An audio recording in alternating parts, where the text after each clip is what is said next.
ಹಬ್ಬದ ವೇಳೆ ಗಲಾಟೆಗಳು ಆಗೋದು ಫ್ಲೆಕ್ಸ್ ಮತ್ತು ಬ್ಯಾನರ್ಗಳಿಂದ.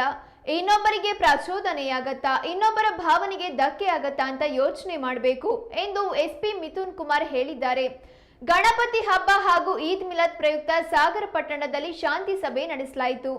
ಆ ಸಭೆಯಲ್ಲಿ ಪಾಲ್ಗೊಂಡು ಮಾತನಾಡಿದ ಅವರು, ಎಲ್ಲ ಧರ್ಮದವರಿಗೂ ಹಬ್ಬಗಳನ್ನ ವಿಜೃಂಭಣೆಯಿಂದ ಆಚರಿಸಬೇಕು ಎಂದು ಆಸೆ ಇದ್ದೇ ಇರುತ್ತೆ.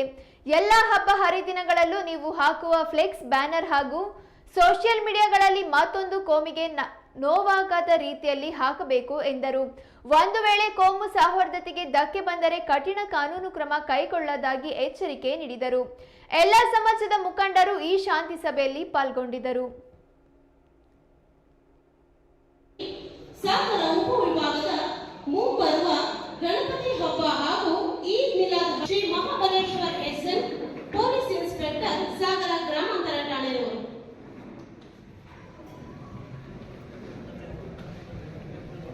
ಎಲ್ಲರಿಗೂ ನಮಸ್ಕಾರ. ವೇದಿಕೆ ಮೇಲೆ ಆಸೀನರಾದಂತಹ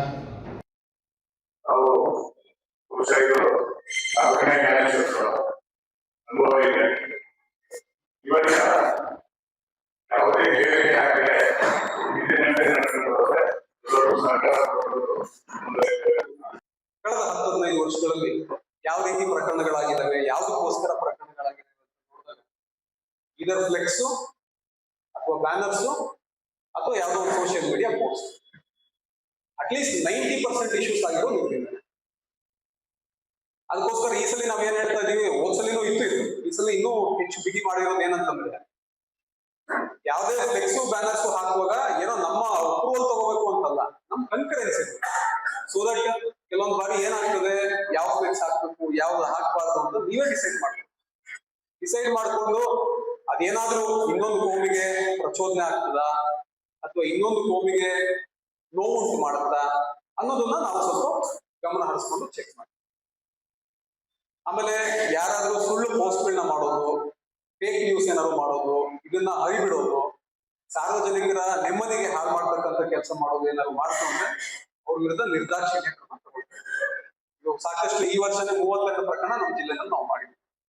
ಸುಮ್ಮನೆ ಈಗ ವಾಟ್ಸ್ಆಪ್, ಫೇಸ್ಬುಕ್, ಇದು ಸಾಕಷ್ಟು ಸೋಷಿಯಲ್ ಮೀಡಿಯಾ ಪ್ಲಾಟ್ಫಾರ್ಮ್ಸ್ ಗಳಲ್ಲಿ ಸುಮ್ಮನೆ ನಮ್ದೊಂದು ಇರ್ಲಿ ಅಂತಂದು ಮೆಸೇಜ್ ಹಾಕ್ಬಿಡೋದು, ಅದು ವೆರಿಫಿಕೇಶನ್ ಮಾಡಲ್ಲ, ಅದರಿಂದ ಏನ್ ಪರಿಣಾಮಗಳು ಆಗ್ತದೆ ಯೋಚನೆ ಮಾಡೋದಿಲ್ಲ, ಈ ರೀತಿ ಆಗ್ತದೆ. ಸೊ ಇದಕ್ಕೆ ವಿಶೇಷವಾದಂತ ನಾವು ಗಮನ ಹರಿಸ್ತಾ ಇದ್ದೀವಿ. ಎಲ್ಲೆಲ್ಲಿ ರೆಸ್ಟ್ರಿಕ್ಷನ್ಸ್ ಮಾಡಬೇಕು, ಎಲ್ಲೆಲ್ಲಿ ಒಂದು ಸೌಹಾರ್ದಯುತವಾಗಿ ನಾವು ನಡ್ಕೊಂಡು ಹೋಗ್ಬೇಕು, ಎರಡೂ ಸಮಾಜದಲ್ಲೂ ಕೂಡ ಕೂರಿಸ್ಕೊಂಡು ಮಾತಾಡ್ಕೊಂಡು ಕನ್ಕರೆನ್ಸ್ ತಗೊಂಡೇನೆ ನಾವು ಮುಂದುವರಿಯುತ್ತೆ. ಯಾವುದೇ ರೀತಿ ನಮ್ಮ ಇಲಾಖೆಯ ಕೆಳ ಹಂತದ ಅಧಿಕಾರಿ ಸಿಬ್ಬಂದಿವರೆಗೂ ಕೂಡ ನಾವು ಅದೇ ಇನ್ಸ್ಟ್ರಕ್ಷನ್ಸ್ ಕೊಡಬೇಕು, ಯಾವ್ದು ರಿಸ್ಟ್ರಿಕ್ಷನ್ಸ್ ರೀತಿ ಆಗಬಾರ್ದು, ಅವ್ರಿಗೆ ಸಹಕರಿಸಿಕೊಂಡು ನಾವು ಹಬ್ಬಗಳನ್ನ ಆಚರಣೆ ಮಾಡಬೇಕು. ನಾನು ಸೂಚನೆಗಳನ್ನ ಕೊಟ್ಟಿದ್ದೀನಿ ನಮ್ಮ ಇಲಾಖೆಯ ಪರವಾಗಿ. ನಮ್ಮ ಇಲಾಖೆ ವತಿಯಿಂದ ನಾವು ಸನ್ನದ್ಧರಾಗಿದ್ದೀವಿ. ಅದೇ ರೀತಿ ನಮ್ಮ AC ಅವರು ಕೂಡ ಬಂದಿದ್ದಾರೆ, ಅವರು ಕೂಡ ಹೇಳ್ತಾ ಇದ್ದಾರೆ 100% ನಮ್ಮ ಇಲಾಖೆಯಿಂದ ಏನ್ ಕೋಆಪರೇಷನ್ ಬೇಕು ಅಂತ ಕೊಡ್ತೀವಿ ಅಂತ. ಮಾನ್ಯ ಜಿಲ್ಲಾಧಿಕಾರಿಗಳು ಕೂಡ 5-6 ದಿನಗಳ ಕೆಳಗಡೆ ಒಂದು ಸಭೆ ಮಾಡೋದು, ಅವರು ಕೂಡ ಹೇಳ್ತಾರೆ ನಿಮ್ಗೆ ಏನೇನ್ ಸಹಕಾರ ಬೇಕು ಎಲ್ಲ ಕೂಡ ನಾವು ಮಾಡ್ತೀವಿ ಅಂತ. ಫಾರೆಸ್ಟ್ ಅವರಿಂದ, ಮೆಸ್ಕಾಂ, ಮುನ್ಸಿಪಾಲಿಟಿ, ಪಂಚಾಯತ್ ಮತ್ತೆ ರೆವಿನ್ಯೂ ಅವ್ರ ಕಡೆಯಿಂದ ಕೆಲವೊಂದು ಸಹಕಾರ ಬೇಕಾಗ್ತದೆ. ಸೊ ಅದನ್ನು ಕೂಡ ಕೊಡ್ತಾರೆ. ಎಂಟೈರ್ ಅಡ್ಮಿನಿಸ್ಟ್ರೇಷನ್ ಕಡೆಯಿಂದ ನಾವು we are very well prepared. ಹಬ್ಬನ ವಿಜೃಂಭಣೆಯಿಂದ ಆಚರಣೆ ಮಾಡಬೇಕು ಮತ್ತೆ ಶಾಂತಿಯುತವಾಗಿ ಆಚರಣೆ ಮಾಡಬೇಕು. ಸಣ್ಣ ಪುಟ್ಟ ಏನಾದ್ರು ವ್ಯತ್ಯಾಸಗಳಿತ್ತು ಅಂತಂದ್ರೆ ಅದನ್ನ ನಿಮ್ಮಲ್ಲೇ ನೀವೇನೆ ವಾಗ್ವಾದ ಮಾಡ್ಕೊಂಡು ರಿಸಾಲ್ವ್ ಮಾಡ್ಕೊಳ್ಳಿಕ್ಕೆ ಹೋಗ್ಬೇಡಿ. ನಮ್ಮ ಇಲಾಖೆ ಹತ್ರ ಬಂದು ಯಾವುದೇ ಸಣ್ಣ ಪುಟ್ಟ ಸಮಸ್ಯೆ ಇದ್ರು ಕೂಡ ನಾವು ಇರ್ತೀವಿ, ಅದನ್ನ ಬಗೆಹರಿಸಲಿಕ್ಕೆ ಅಂತಾನೆ ನಾವು ಇರೋದು. ನಮ್ಮ ASP ಅವರು ಇರ್ತಾರೆ, ಇನ್ಸ್ಪೆಕ್ಟರ್ಸ್ ಇರ್ತಾರೆ, ಅಥವಾ ಸ್ಟಾಫ್ ಇರ್ತಾರೆ. 24x7 ಅದು ಯಾರು ಸಿಗ್ಲಿಲ್ಲ ಅಂದ್ರೆ ನಾನು ಕೂಡ ಇರ್ತೀನಿ. 24x7 will be there. ಹಬ್ಬ ಮುಗಿಯೋವರೆಗೂ ಕೂಡ ಯಾವುದೇ ರೀತಿ ಗೊಂದಲಗಳು ಉಂಟಾದಲ್ಲಿ ನಿಮ್ಮಲ್ಲೇ ಅದನ್ನ ರಿಸಾಲ್ವ್ ಮಾಡ್ಕೊಳ್ಳೋದಕ್ಕಿನ್ನ ಸಣ್ಣ ಪುಟ್ಟ ಏನಾದ್ರು ಇದ್ದು ನಮ್ಮ ಲೀಡರ್ಗಳ ಹತ್ರ ನಾವು ಮಾತಾಡ್ಕೊಂಡು ರಿಸಾಲ್ವ್ ಮಾಡ್ಕೊಳ್ತೀವಿ ಅಂದ್ರೆ ಮಾಡ್ಕೊಳ್ಳಿ. ಬಟ್ ನಮ್ಮ ಇಂಟರ್ವೆನ್ಷನ್ ಏನಾದ್ರು ಬೇಕು ಅಂತ ಅನಿಸಿದಾಗ definitely you come to us. ಏನೇ ಎಷ್ಟೇ ಸಣ್ಣದಿರ್ಲಿ ಎಷ್ಟೇ ದೊಡ್ಡದಿರ್ಲಿ ನಾವು ಸದಾಕಾಲ ನಿಮ್ಮ ಸೇವೆಗೋಸ್ಕರ ಇರ್ತೀವಿ. ನಿಮ್ಗೆ ಯಾವುದೇ ರೀತಿ ಸಹಕಾರ ಬೇಕು, ಯಾವುದೇ ರೀತಿ ಸಲಹೆ ಬೇಕು ಅದನ್ನ ಮಾಡ್ಲಿಕ್ಕೆ ಇದ್ದೇ ಇರ್ತೀವಿ.